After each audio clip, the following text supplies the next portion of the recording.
इशारे पर उसी के पहले तो सैलाब आता है, किनारे पर वही फिर नूह की कश्ती लगाता है। और परेशानी में भी हरगिज परेशान तुम नहीं होना, खुदा ईमान वालों को ही अक्सर आजमाता है। पहाड़ काट के पानी निकाल लेते हैं कि हम कभी किसी बरसात पर नहीं जीते। पहाड़ काट के पानी निकाल लेते हैं कि हम कभी किसी बरसात पर नहीं जीते।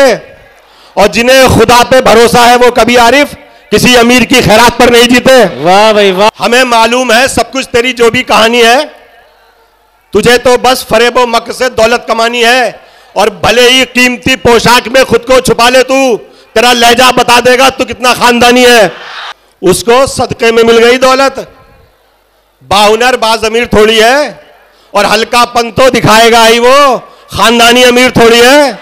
वाह। मतलब के हैं यार दिलों के काले हैं, मौका मिलते ही सब डसने वाले हैं।